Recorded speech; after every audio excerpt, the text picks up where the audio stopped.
This week, Epic shows Microsoft what a gameplay footage actually kind of sort of looks like with Unreal 5.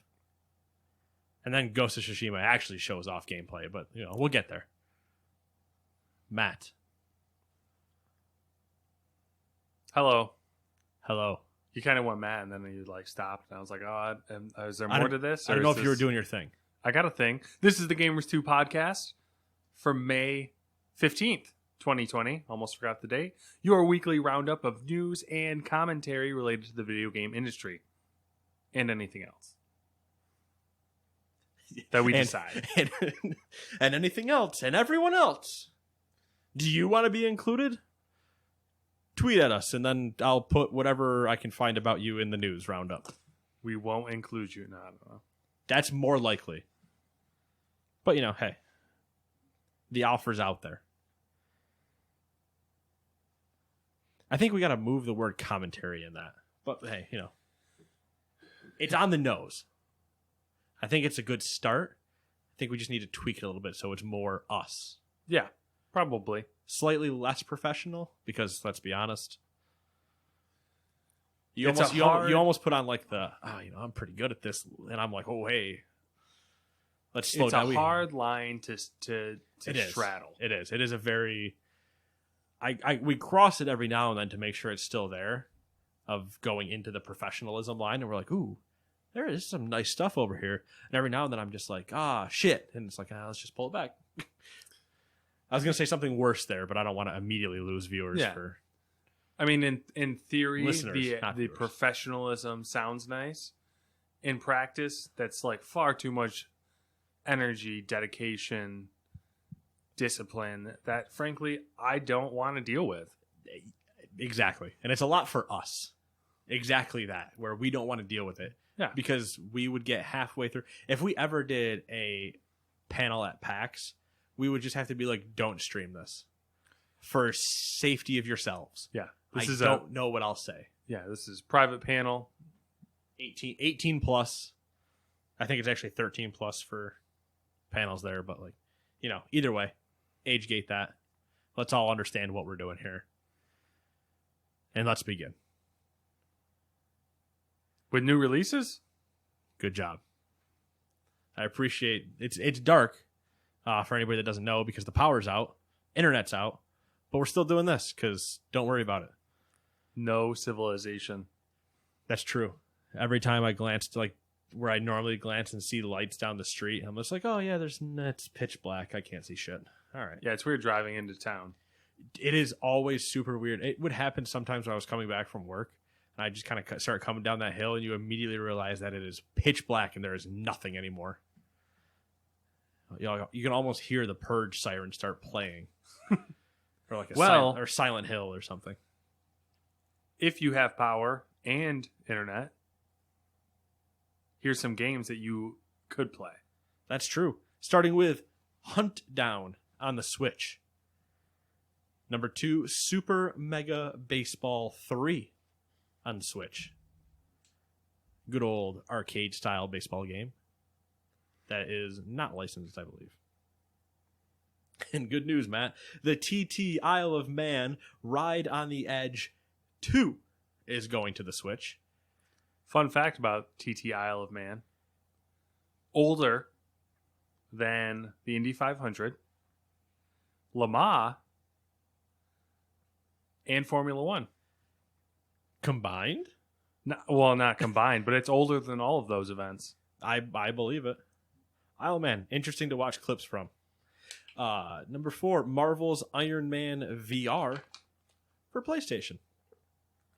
Number 5, Best Friend Forever for the Switch and PlayStation. And number 6, Jet Lancer for the Switch. A lot of Switch games this week. Some of them were ports. There were even more where it was like, hey, this game that was out 5 years ago, like Dungeon of the Endless, also on Switch. But I was like, I saw that game in a Steam sale in 2013 or whatever, so... There was that year or two where literally it seemed like everything was just releasing on PS4. It was just PS4. Yeah, the PS4 marketplace was terrible, and it is now the Switch marketplace is getting there. Yep. If not there already. There are a lot of garbage. Hot garbage.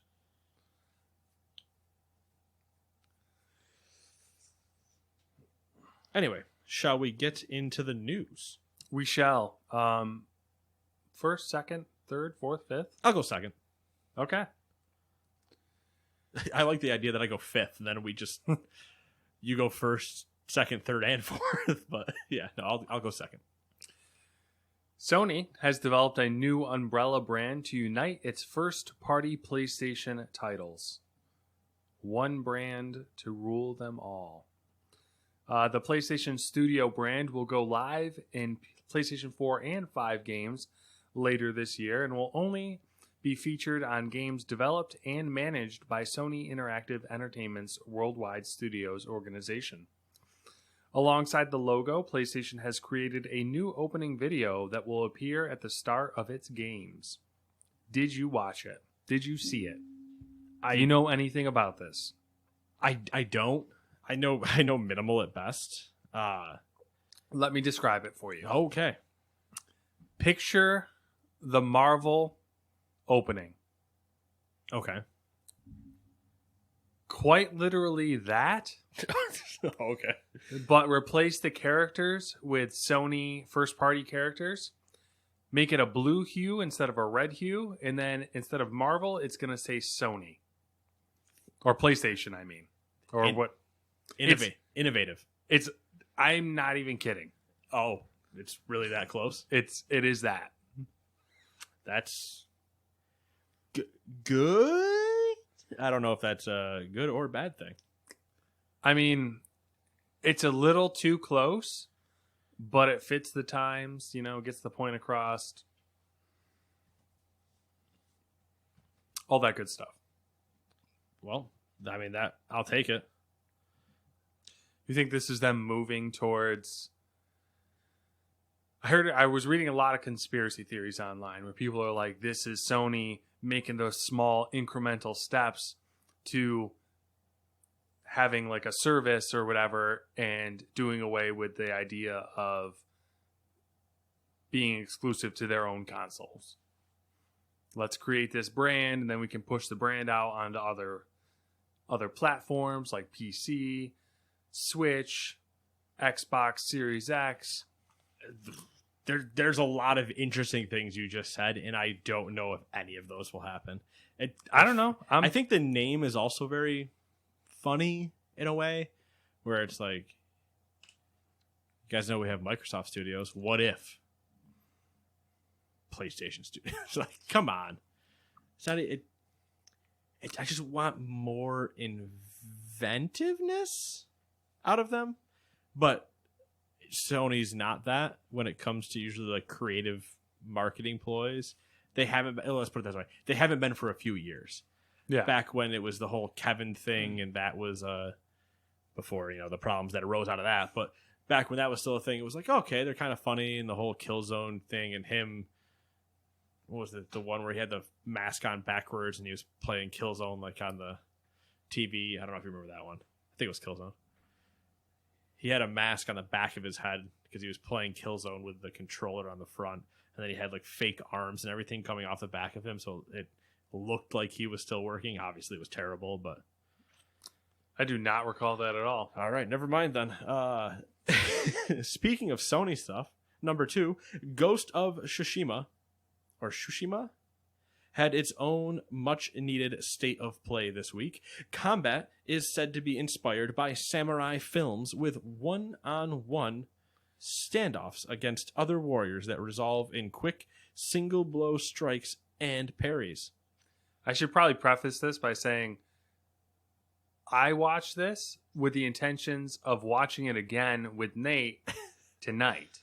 Clearly, the weather and power systems were like, we have different plans. What he's reading are highlights that I pulled out of watching the video. So it might sound a little choppy, and we can discuss it after you're done vomiting bullet points. Okay. I shall vomit away then. Guiding wind. Animals guide you like foxes. Wait, what? No, that's animals like foxes guide you? Yes. Okay. Animals like foxes guide you and take you to shrines and collectibles. Environmental things indicate points of interest like smoke columns. Smoke columns can be people in need of help. All right, I see what you meant to say. Let me rephrase for everybody that just got confused. There's an ability called Guiding Wind, and animals like foxes will take you to shrines and collectibles. There might be environmental events that are happening that might indicate points of interest, such as smoke columns might be people that are in need of help. Interesting. Gives you a reason to explore, I guess. Mm-hmm. It seemed very fluid. I mean, naturally, it was like an 18-minute long all gameplay. And clearly they made it look very fluid. Right. But it definitely, I think it'll be somewhat refreshing. I mean, I'm always down for refreshing takes. Mm-hmm. And the samurai film idea is definitely interesting. Yeah, they doubled down on that, on the samurai film thing. Because they have hardcore. Like a cinema like filter, don't they, kind of? Is that in here? Yeah, okay, all right, let me just keep reading, as is usual for me. Play as a samurai or a ghost. Please explain. Okay, so it looks like you can go stealth, or you can play like a samurai and straight up, like, they have this cool mechanism where from samurai films, like, you can have standoffs with soldiers. So, like, they show him approaching a Mongolian camp. Okay. Almost like reminiscent of a Far Cry. Like the Outpost type Outpost. thing? Okay. And he's full samurai regalia. And he's approaching the soldier, and the soldier notices him. And then there's a button where you can stand off. And it kind of does like the, I don't even know. Like the honorable combat? Like, yep. They square up. Let's get a wide stance, put one foot slightly in front of the other. Like, he literally yells at him to challenge him. He's like, fight me! Oh. And then there's a standoff, and it looks like if you time it correctly with parries and whatnot, you can one-hit kill each people. So, like, he takes out, like, 3 or 4 different soldiers, 1 strike each, just by timing it appropriately.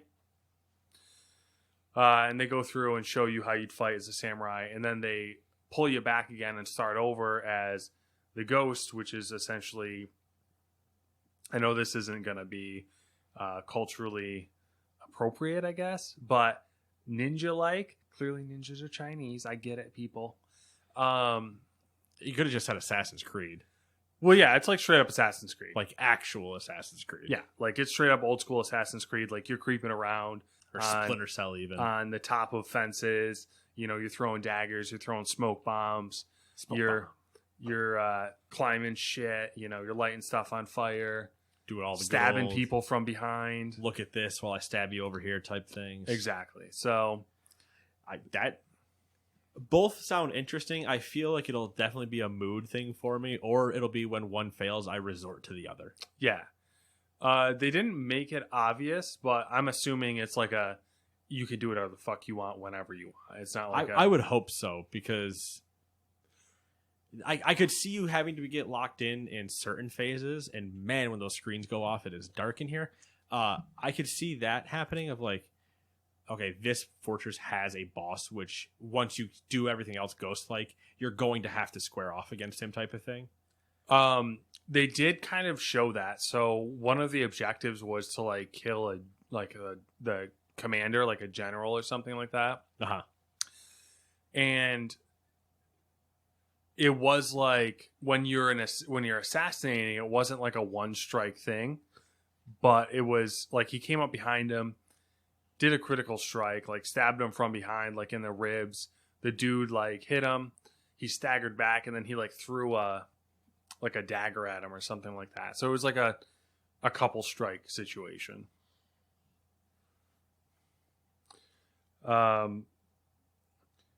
Which, like, feeding into that, they went into the whole... They mentioned it. They showed the armor, and they mentioned that the armor and armor sets, like the different armors, have different abilities and, like, skills attached. I don't know how to say skills. They use some specific word. Like, there's bonuses and stuff like that to the armor. Passive ability type of things. That's what I'm assuming, but they didn't actually... wearing this gains you +3 stealth type of thing. Yeah, we're like, clearly, if you're playing... as a samurai, you're going to want to wear heavier armor. If you're playing as, like, the ghost, you want to want, like, quiet armor, that type of thing. That's what I'm assuming, but they didn't go into detail on it. I'm gonna break my phone, and it's not my phone's fault. Just in case anybody's curious. Customizable armor in different... Okay, I think that's the part we literally just talked about. And different armors have different advantages. I assume probably light armor means you potentially do move faster, or you have a better sneak level, obviously, because you're not running around in a bunch of chainmail trying to be sneaky type thing. Yeah, I think so. It had where in some current Assassin's Creeds, you could wear a full thing of plate mail with a halberd and still just jump off of a complete roof, go caw, and then stab a guy through the head, and then jump into a hay bale, and no one has any idea what happened. No, I don't have any problem with the new Assassin's Creeds. Don't know what you're talking about. And then the final point that Matt has here is Samurai Cinema isn't just a grayscale filter with a film grain effect. It also includes a total rebalancing of light levels, particularly for the game's nighttime sequences. Yeah, elaborate, please. It's like a whole thing. So basically it looks like you're playing in a old school samurai movie. It's black and white, but it's not a cheesy effect. And then like they make the wind effect more dramatic. I think there's a shift with the music a little bit too. And then the other cool thing is you can play it in Japanese with subtitles. It's fully voiced in Japanese. Oh. I mean, yeah. I'm curious to see what you... Dude, the photo mode? Yeah. What the fuck? Photo mode good? It's... I mean, I'll never use it, but, like, you can change facial expressions. You can add effects in. Like, you can add blowing leaves. You can choose what type of material you want blowing around, what direction, what time of day. You can, like... It's like a complete, like, editing... That's something. Sweet. It's funny because when we were talking about this kind of during the week, and you're like, the photo mode is nuts, and I was like, okay. I mean, I think I told you, or whatever I said was like, photo mode in the last 5 years has taken so many leaps and bounds as like a tech feature in games, where it's like, oh, photo mode, you just press the screenshot button and hey, photo mode. And then now it's this, or even like the Sniper Elite photo mode is pretty good. And then there's a lot of other games I know I'm forgetting the examples of that have a solid photo mode. But it's something, it's like, great feature. I never use it. I love looking at what people create with the photo mode, but I myself am never like, oh, let me pause right here. Ooh, yeah, let me just line up this camera and take this shot. Hell yeah, that looks pretty sweet. I did it the one time in Sniper Elite, because it was hysterical to me of that boxing arena, or not Sniper Elite, in Zombie Army, of that boxing arena and like gym setup, except I still couldn't figure out how to take the damn photo. So I had to cheat, but I got it. Yeah, that one was a little weird. A lot of cool features. I just couldn't figure out how to actually take a photo, but neither here nor there. I'm looking forward to some of the sweet shots that will come out of that are probably going to be like perfect desktop backgrounds or screensavers or whatever, or even phone wallpapers of just sweet mid-combat samurai ghost shots of these sprawling I'm not really fights. Doing it justice describing it. It's kind of like I don't know, you'll have to watch it when you can, and I'm curious to see what your thoughts are on it. Yeah, when this all comes back and I'm back in society, I will definitely partake in watching it. Okay, moving on. Epic Games has announced the next iteration of its game engine, the Unreal Engine 5, with a stunning demo running on the PlayStation 5. There's a pair of new technologies coming with Unreal Engine 5, and they're called Nanite and Lumen. Nanite is a tool that will virtualize geometry, which means it will automatically generate, quote, as much geometric detail as the eye can see, end quote. The company says in a blog post, and allow developers to diversify the geometry endlessly based on any source asset. Quote, film quality source art comprising hundreds of millions or billions of polygons can be imported directly into Unreal Engine. Anything from ZBrush sculpts to what the fuck? What the fuck is that word? Photogrammetry. Yeah, photogrammetry scans to CAD data. Clearly not something that I do. And it just works. Famous last words there, by the way. Yeah. That's a direct quote. It just works. There's nothing better than when I've done it at work when somebody's like, all right, so like, how does this work? And I'm like, all right, so you press this and you'll press that. And then it just works. And they're like, but how does that? And I'm like, if you ask me another question, I'm going to smack you. It just works. Don't worry about it. And that's very much tech companies where they're like, all right, so certain times you ever deal with somebody for support, right? And they're like, I know this isn't going to make any sense. Slap it 3 times in the lower right panel. And then with your left hand on a different wall, turn the key. Boom, it turned on. Yeah, no idea how we figured it out either. But it works, and it's like, yeah, all right, yeah, it just works. Sure, not going to ask questions. Epic says the tool handles data streams and scaling in real time without a loss in quality. For developers, this will translate to extremely high detail environmental assets created with a much less time and resource-intensive manual process. Lumen is Epic's new dynamic global illumination tool, and Epic says it will work in real time for game development the way advanced computer-generated graphics work for high-quality animation and film production. Quote, artists and designers can create more dynamic scenes using Lumen, for example, changing the sun angle for a time of day, turning on a flashlight, or blowing a hole in the ceiling, and indirect lighting will adapt accordingly. End quote. Yeah. Tech demo. Watching that tech demo, it blew my mind. I say that as a question because I don't know if that's enough of a statement. Because it was impressive. It was impressive. I do watch a lot of the tech demos, and they always are impressive for sure. That's true. But I think what made it more impressive was, so we just got off the Xbox Series X third-party thing, and that was so abysmally visually poor. Yeah, and then to see this and then be like, PlayStation 5, Unreal Engine 5, I was like, oh, okay. And let's hold on to this thought. And we'll read the next news story, and then we'll really get into it, because there's context and additional information that will be important to that conversation. All right. So let's move right on into number 4. During a press briefing for the company's newly announced Unreal Engine 5, Sweeney says the PS5 is, quote, remarkably balanced device. It has an immense amount of GPU power, but also multi-order bandwidth increase in storage management. That's going to be absolutely critical, end quote.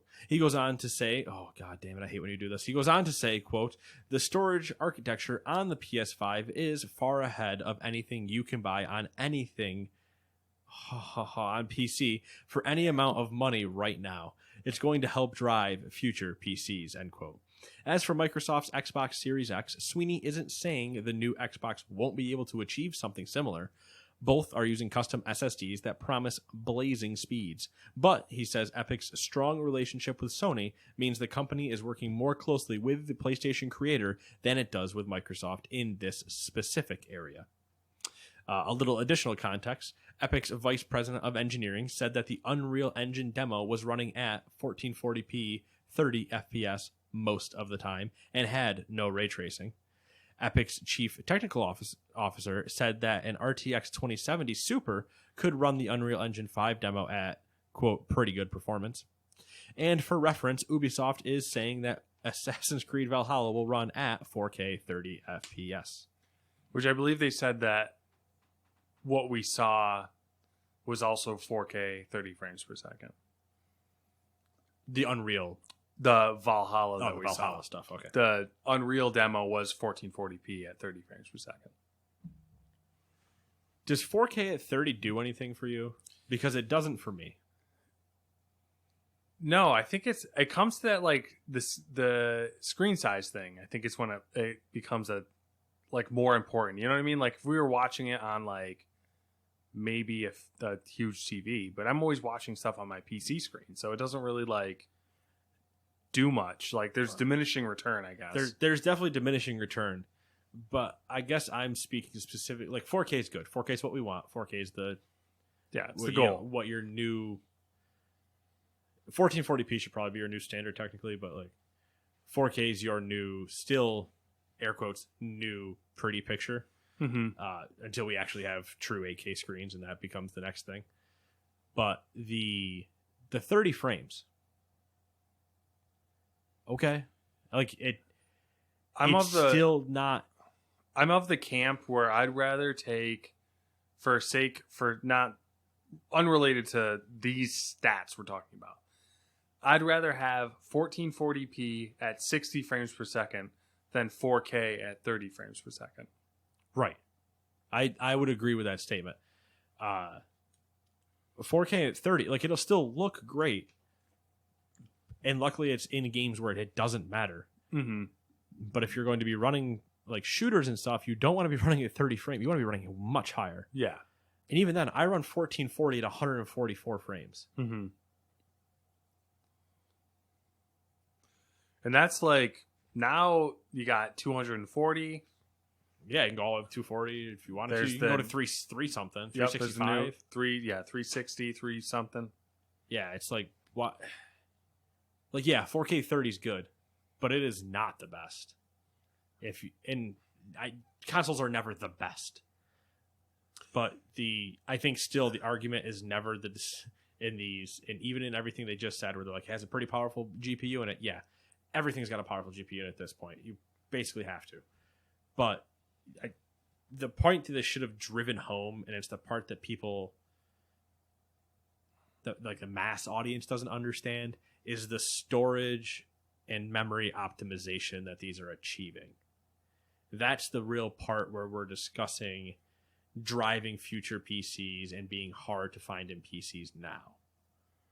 To the point where you are almost potentially paying the console specifically for this tech. Yeah. It gets really messy too, because all right, so let's say Assassin's Creed demo was in 4K and the Unreal demo was in 1440p. I think we can all agree that the Unreal demo looked significantly better than Assassin's Creed did. And it just makes everything with the tech, with like all the whatever they're using, like if it's upscaling or anti-aliasing. I can never say that word. Anti-aliasing. Thank you. It muddies the situation a bit. There's a lot of things. I can show you two 1080p. I'll go all the way down to 1080p. I can show you two 1080p pictures, and one look amazing where you'd question if it was actually 1080p, maybe 4K, and one where you're like, that's 2040 at best. But they're both at 1080. Those potentials are there. So it's like, it's how you optimize and achieve everything that you're doing, because you can still make, like, there are certain things I play at 1440 on my PC, and I just am going, is this just 4K, or are my eyes not? Because I've seen 4K, I've watched a lot of stuff in 4K, but it's like, am I missing something? Because this looks amazing, and I don't need any more than this. But, it's what it is. Yeah, for sure. everything, beauty is in the eye of the beholder, baby. Kind of. Yeah, kind of. Kind of to an extent. There are certain things I think that we could all agree are bad or good, but in terms of like what you want out of your picture, yeah, it's up to you. Mm-hmm. I think either way, I think Unreal 5, because Unreal we've touted for years on here. Mm-hmm. The Unreal's a great engine, and we made the jokes of like, well, Jedi Fallen Order was made on Unreal 4, so maybe EA will stop forcing their studios on a Frostpoint and just let them have Unreal 5, so you don't have Anthem not work again and stuff like that. And then we followed that joke with Bethesda just keeping Frank alive for the creation engine and just being like, why are you even bothering anymore? There was a little Anthem news, and oh god, its timing was interesting because it was today, and they're still early on the whole like rebuilding Anthem thing. Yeah, they kind of have to be. And I was like, oh, now would be a great time to switch to a new engine. Yeah, if you're rebuilding the entire game, just get off the engine you don't understand. Mm-hmm. And I thought you'd find this funny. Pending you understand Unreal. If you don't understand Unreal, then it's not going to help you. It's the same problem. But I thought you'd find this funny from previous talks. I don't know if you remember all of us talking about the different BioWare studios. But the BioWare studio who is leading the Anthem rebuild charge is Austin. BioWare Austin, which was always the joke of like dumping on Austin so that they could fix the problem like they did with... Because Edmonton hates everybody and refuses to do things that work. What if you got the remaster and Mass Effect 5 in Unreal 5? I would take it, and I would give them money for it. Okay, that's fair. I was just, seeing how far we're willing to push Unreal 5, even though we won't see a game on it until 2021, maybe 2022. Yeah, because actually, I mean, technically... Because Unreal's not out yet. Yeah, I was going to say, technically it doesn't come out till next year, so... I thought it was later this year. Or maybe. It might be in hands of devs later this year, but like how they have the free version of it too? Yeah. That might not be out for another year. But either way, yeah, you're not going to see a game from it until either late 2021 if you're lucky. 22 is more likely, and then 23 is even more likely. We exponentially increase in likelihood of seeing a game on that engine every year after 21. All right. Some new details have been revealed about Assassin's Creed Valhalla. In a new interview with Kotaku, Valhalla creative director Ashraf Ismail revealed the classic hidden blade weapon is not only returning, but it can also once again deliver stealthy insta-kills. Quote, "We wanted to look at the old games and see the greatness that those games had and acknowledge what's great about the updated formula. There was an identity and a uniqueness that we wanted to bring back for Valhalla. Early in the experience, Eivor will learn a technique that with the right timing can one-shot kill virtually anybody," end quote.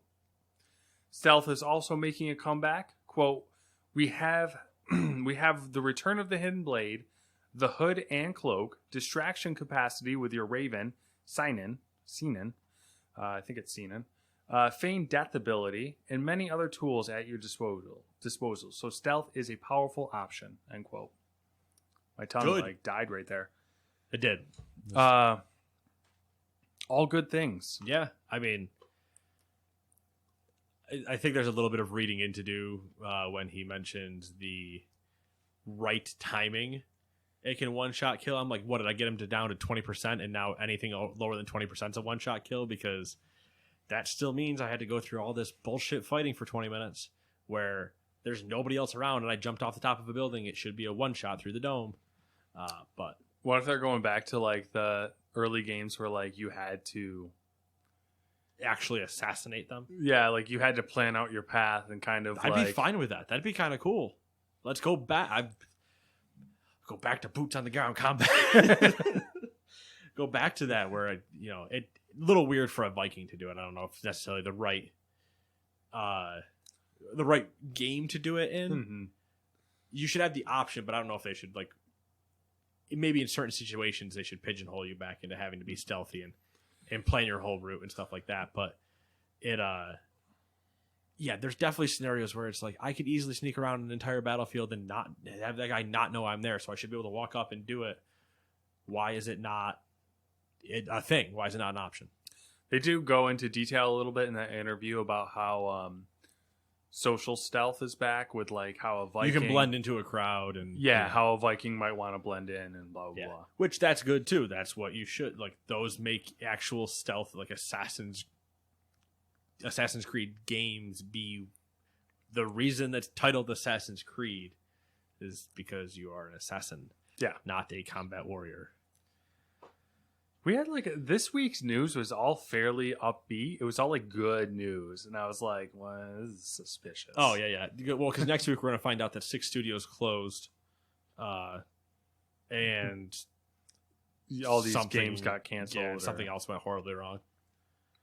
Cyberpunk's getting delayed again. Yeah, Cyberpunk's getting delayed. And Watch Dogs Legion just got canceled because they completely forgot it was a game. Speaking of Ubisoft. Not yet. Damn it. I wasn't looking at the doc, so I was taking a guess at where we were. Close.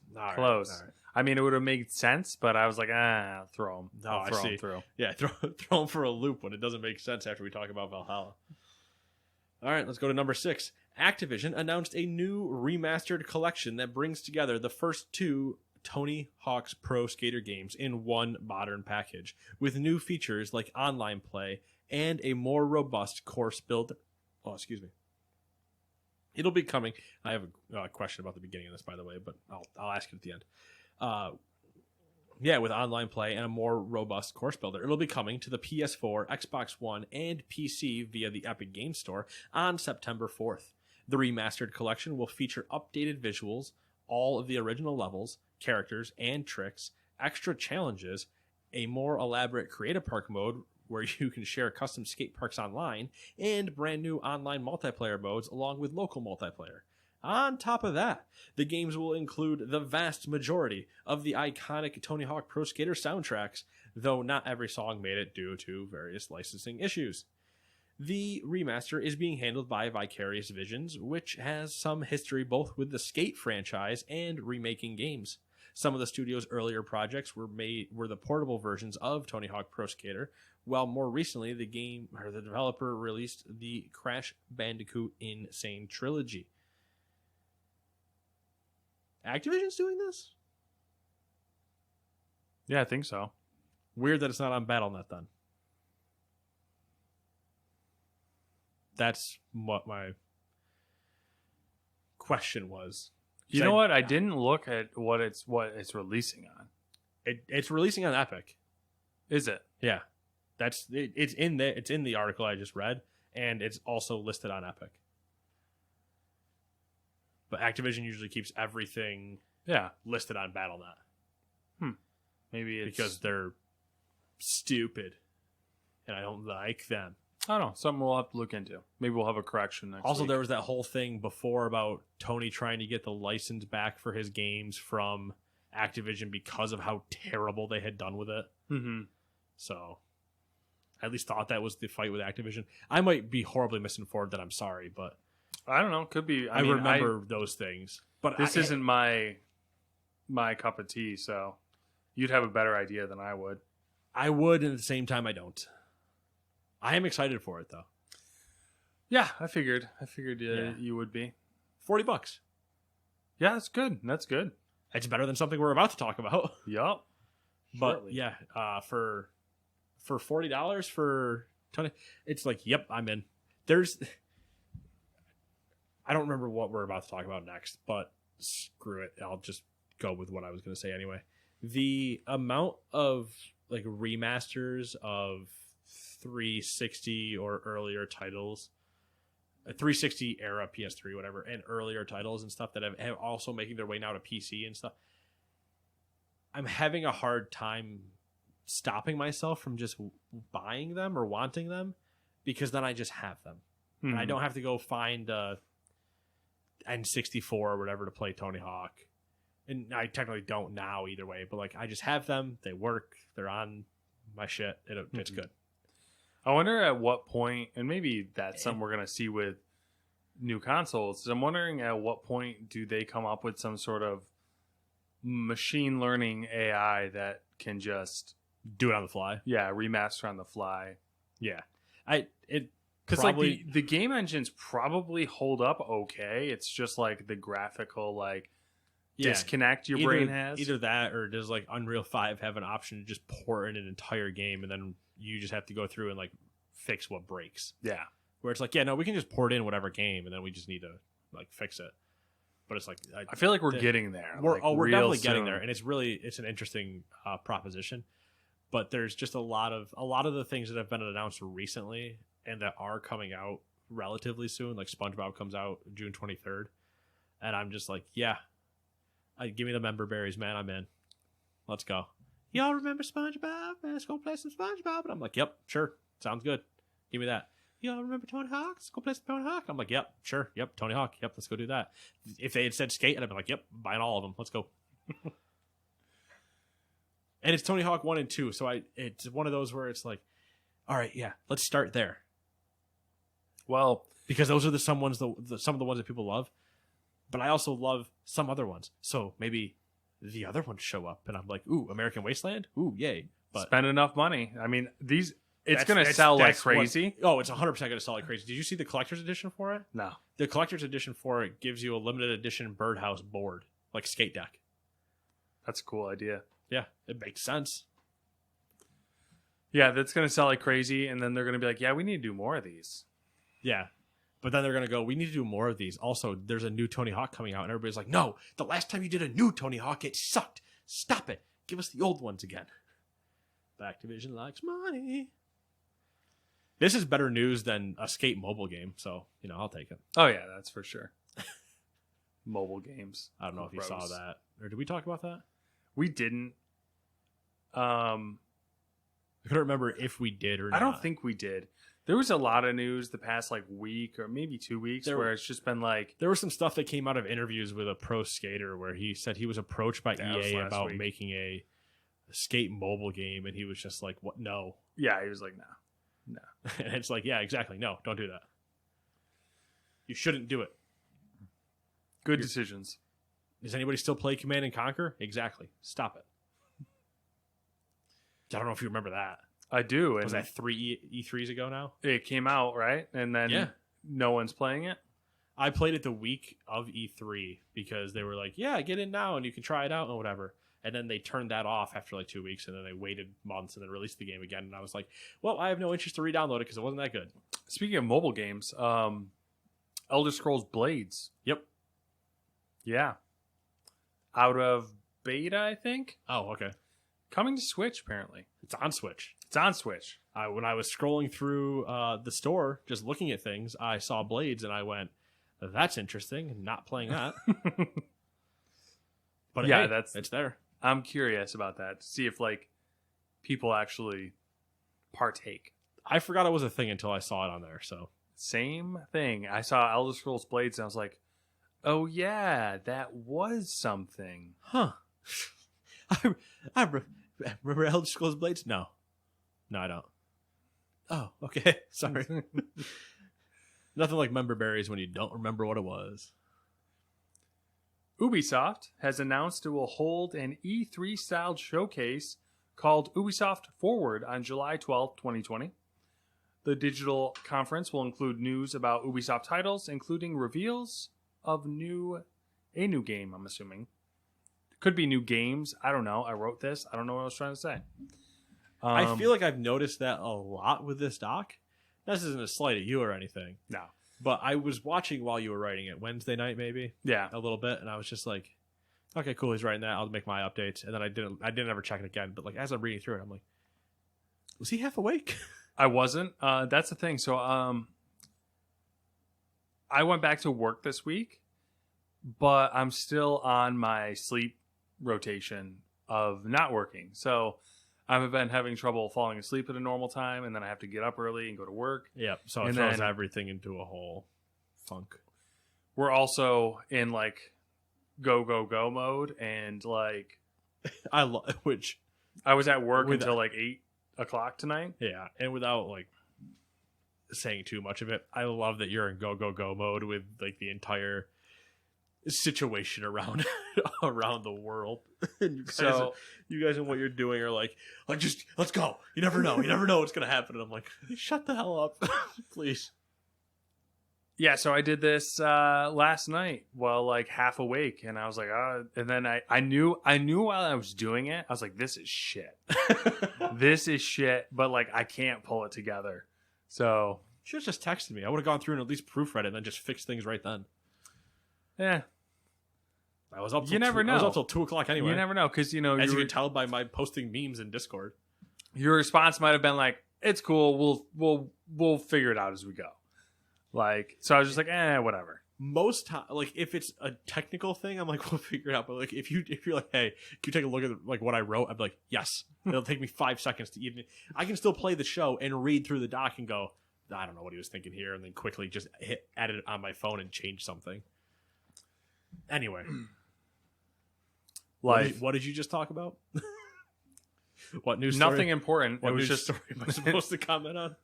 It was just Ubisoft and their E3 styled.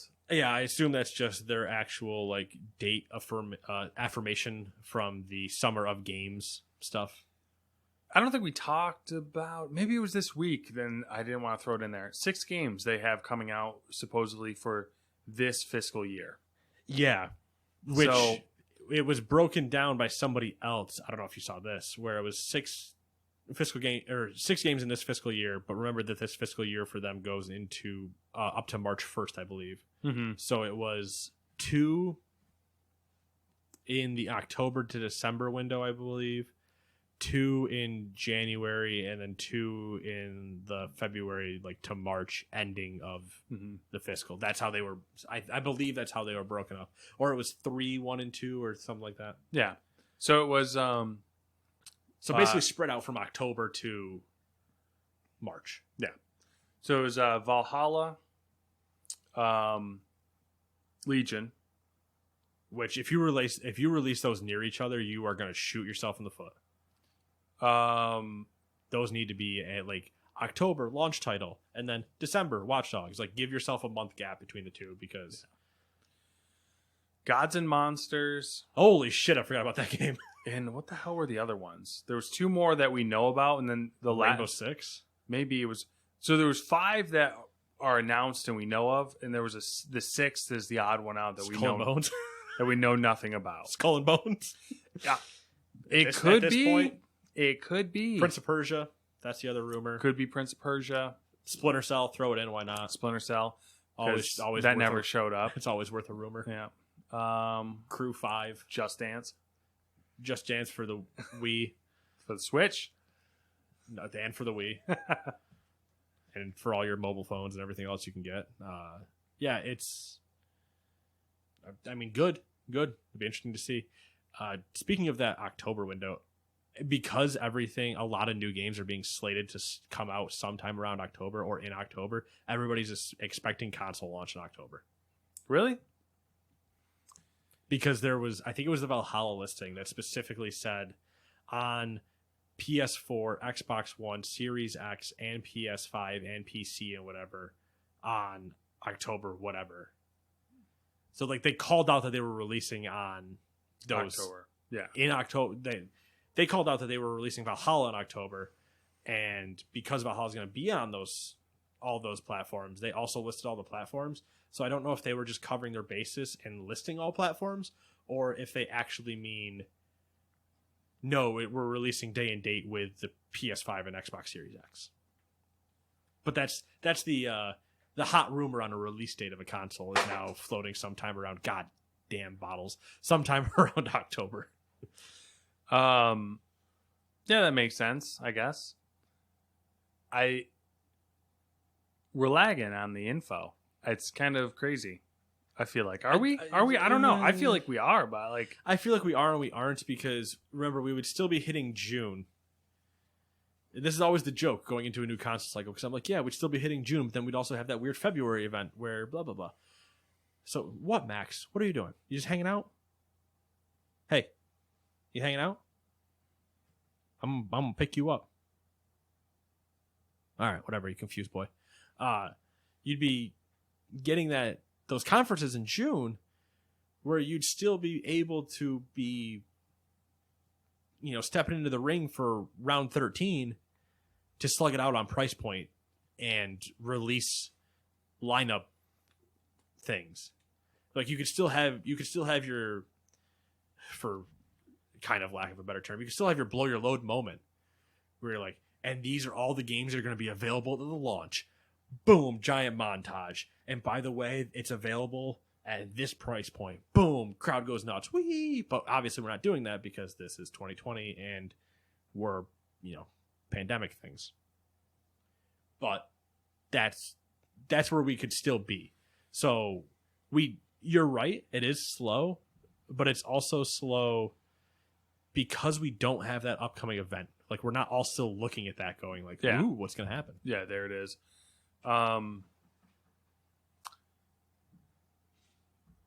There were some interesting Sony comments about PS5. I think they said something along the lines of, someone said something along the lines of like, we aren't playing chicken with Microsoft on price point or something, about announcing price point or something. And then the other thing was like, if they were, the reason why they weren't marketing the PS5 yet was because they weren't confident in its whatever abilities. And the response from the executive was like, why don't we talk about this when we see sales numbers or something like that? Yeah, which is typical. Like, we're not gonna square off with them, but let's talk about it after we see sales numbers. Like, come on, what is this? The UFC? You guys doing promo fights? Like, come on. Remember when MTV was a good channel and they did the fucking no, honestly, I don't remember that. Oh, what the hell was it called? Celebrity Deathmatch? Yeah, Celebrity Deathmatch. I mean, I know the show, but I never ever watched MTV or thought it was quality TV. Well, you clearly haven't seen Celebrity Deathmatches. That's true. I've seen like some on YouTube of like the, somebody clipped it from TV and moved it there. But in my time of when I would have watched it, it had already turned for the worst. True. I was watching it way younger than I should have been. Yeah. When it was good. Yeah. Older brother. Works out. Yeah. I don't have any, excuse or anything. I just never gave a shit. Because by the time it was like, oh my God, all this stupid reality. Nate's a hipster over here. True.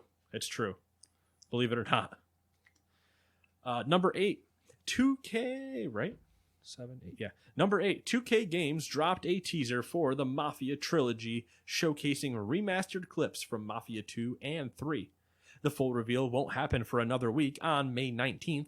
It also reveals that definitive editions of Mafia 2 and 3 are on the way. Buying Mafia Definitive Edition will unlock Tommy Angelo's suit and cab in the currently unannounced games. Mafia Definitive Edition will be out on August 28th. What a shit show.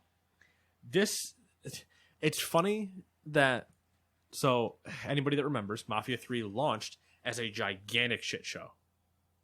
I played it, enjoyed it to an extent. There were clear problems with it. I fell through the world twice. I was playing on PC. But there were also like clear just gameplay loop problems with it. And the AI, not that, you just sit on one, you go lean, put your back on a wall. And just everybody's going to come around a corner and you had a death funnel. Like, it wasn't, there were a lot of problems like that. I thought the story was pretty good, which is mired by terrible gameplay. But either way, Mafia 3 came out as a shit show.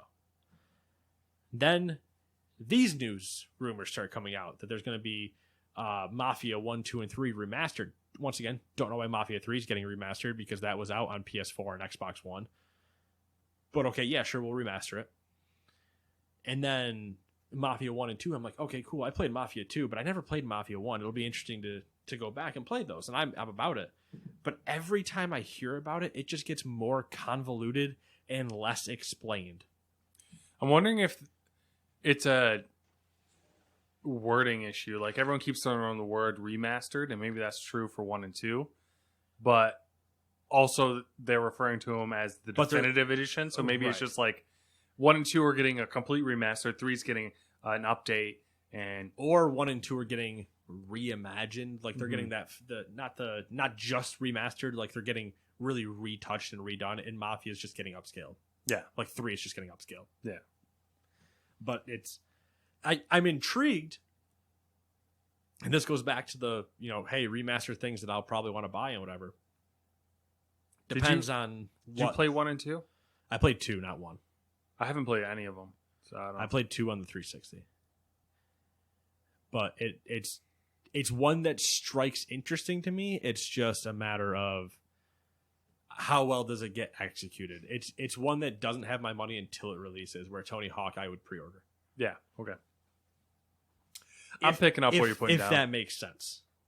I get it. Tony Hawk, here's my money. Mafia, no, you don't get this money. You don't get this money till you show me the goods. Yeah, not to mention it's probably going to be $60. Which is scary because, depends on how you're releasing it. If you're only going to release 1 and then you're not the Master Chief Collection. Yeah. And that's not even $60. No.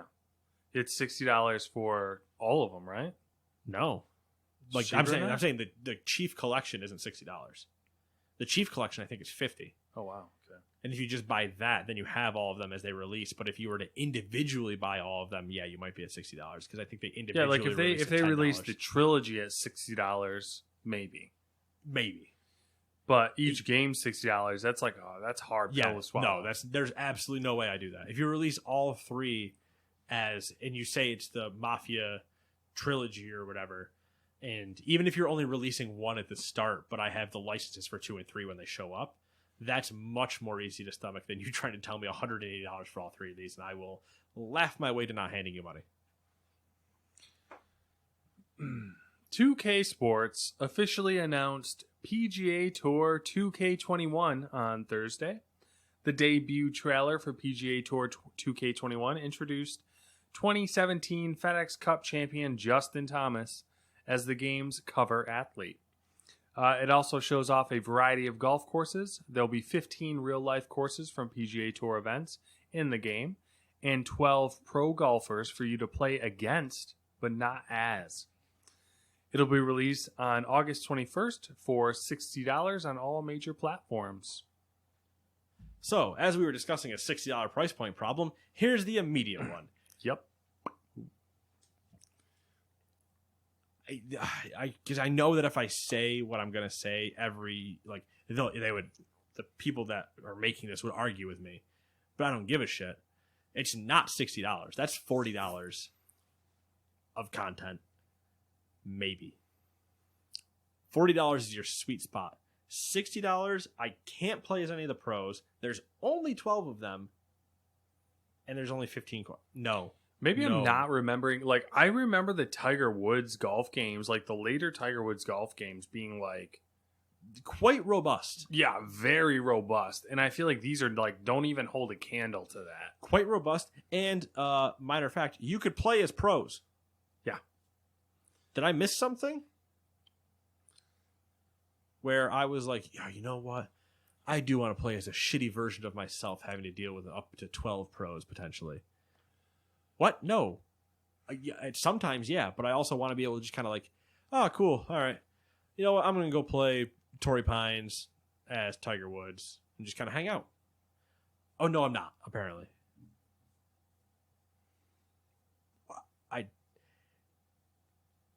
I don't like it at $60. I love our joke idea that we have running for it, but I don't like it at $60.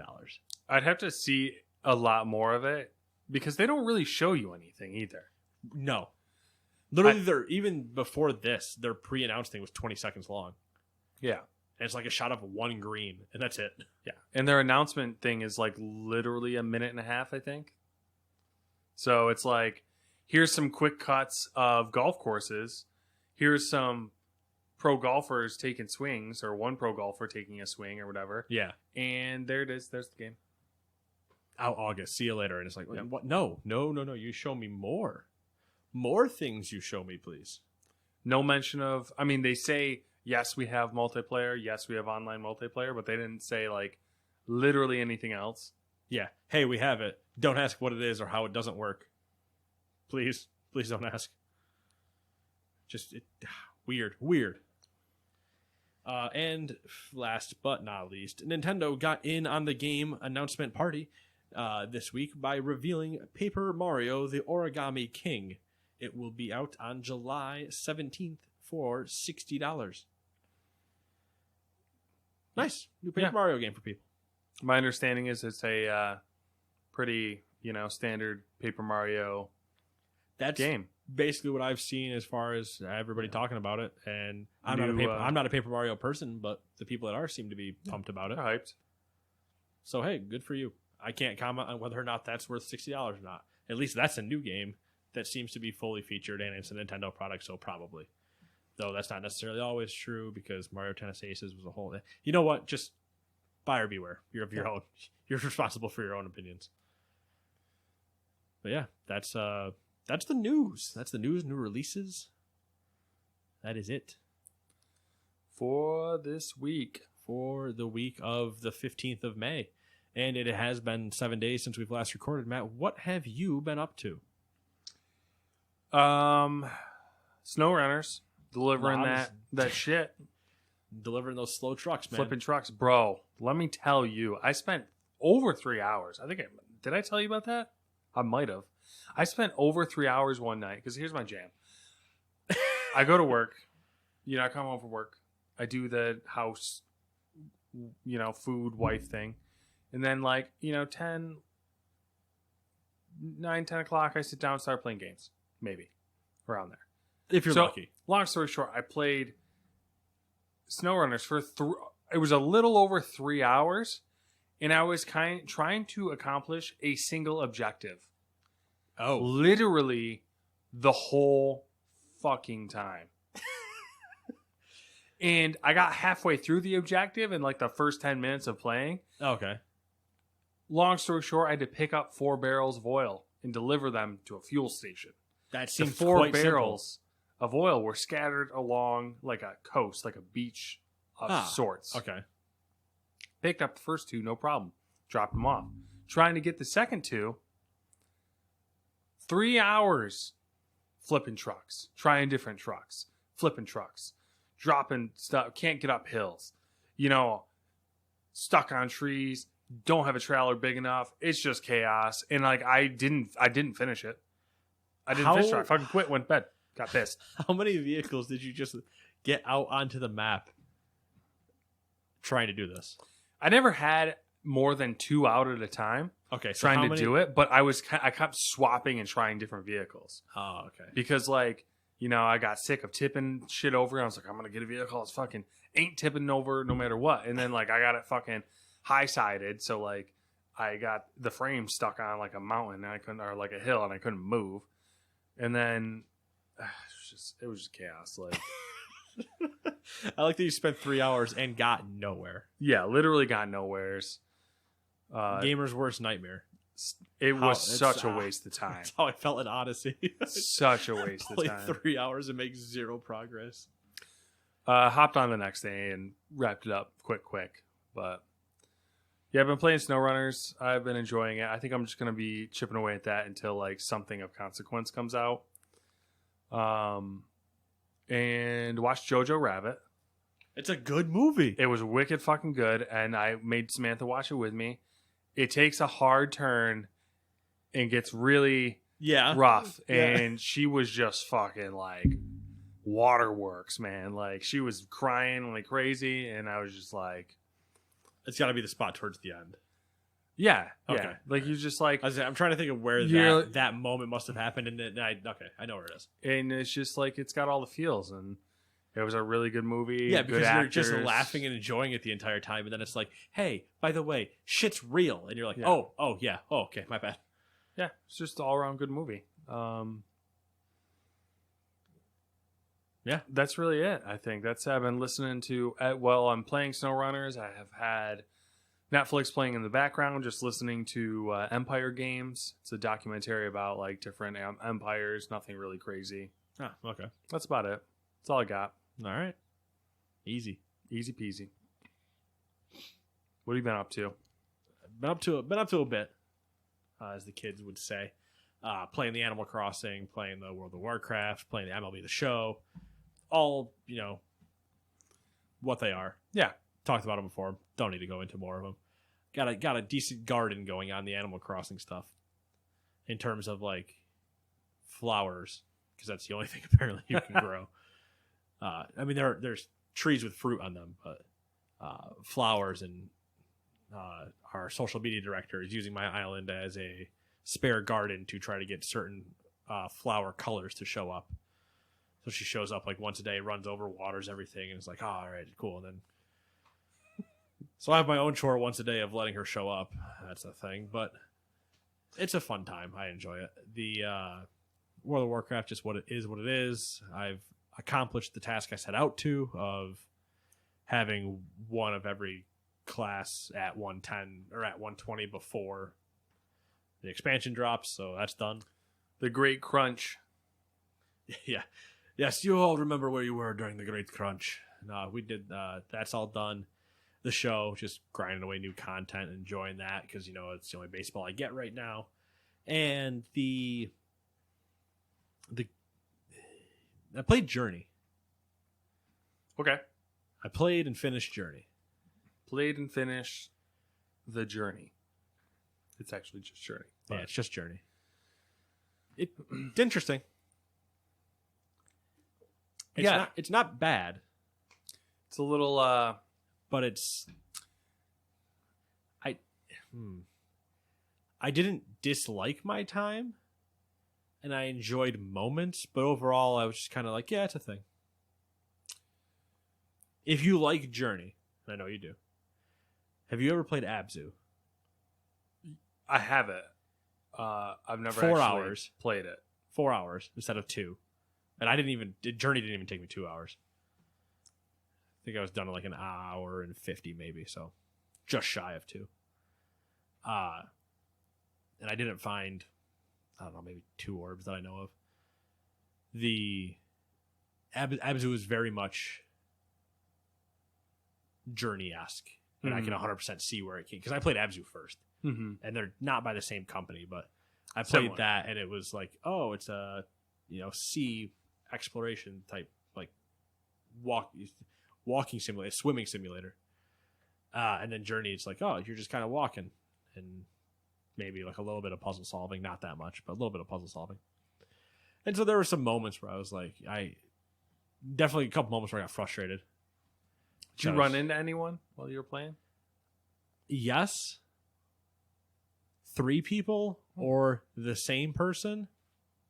Yeah, you don't know. I have no idea. You don't know. At the end, kind of all through the entire thing. Anyone wearing the fancy white robe? No. Nobody, all red robes. Okay. Some with a different design on their red robe. Don't know if that means anything, but I don't remember. I remember seeing someone with a white robe being like, what the fuck? How'd they get that? The only people I saw with the white robes were the cutscenes.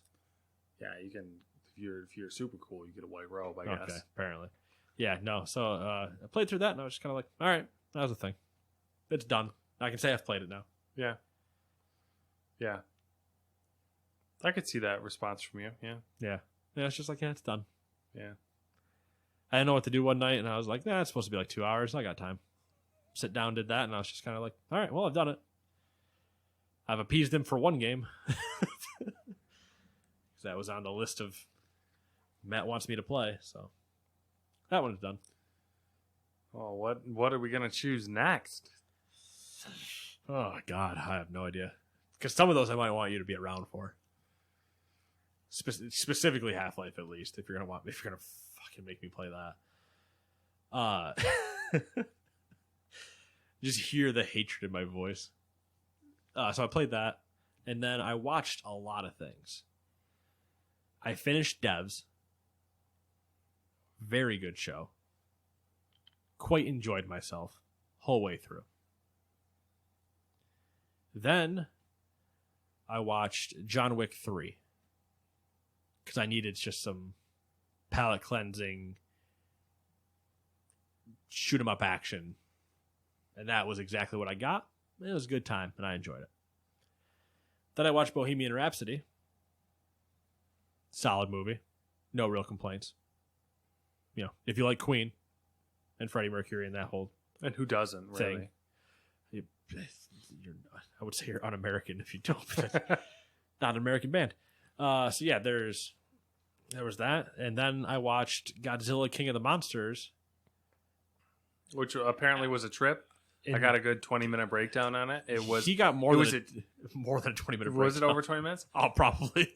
It was a trip listening to it. So it was. I mean, at some point they decide to nuke Godzilla, and that's all you really need to know. Just from the rest, if you know anything about other Godzilla movies, just think of every stereotype that goes with a Godzilla movie and then nuke Godzilla. And then just form your imagination around the title Godzilla King of the Monsters and what the rest of that means.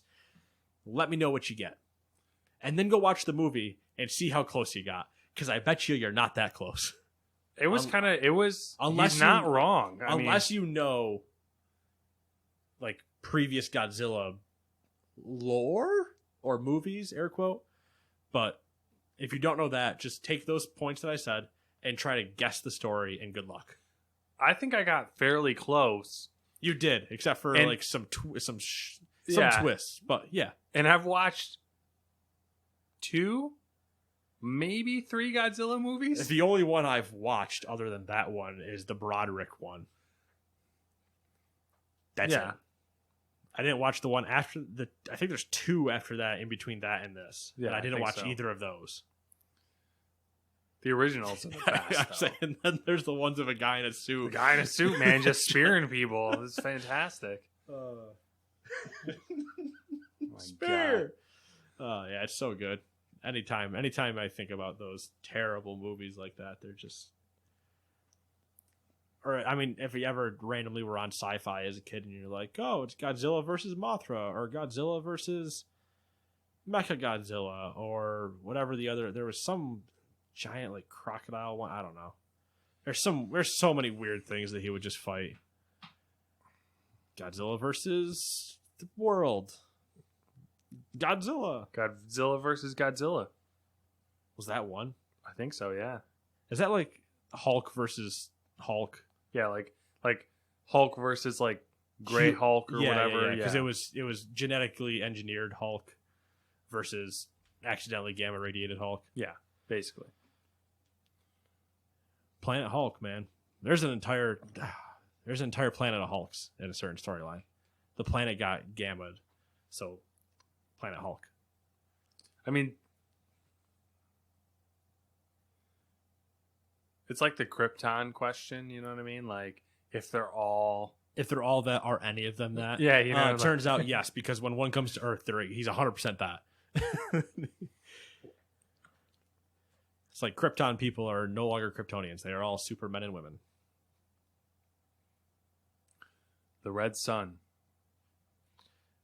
There's 2 of them. Man, now we're into Star Wars. All right, so we're done. That's the 6 degrees of Star Wars. Godzilla to Star Wars. That's all I got this week. You? That's it. All right. If you're in power outages like us, enjoy the darkness.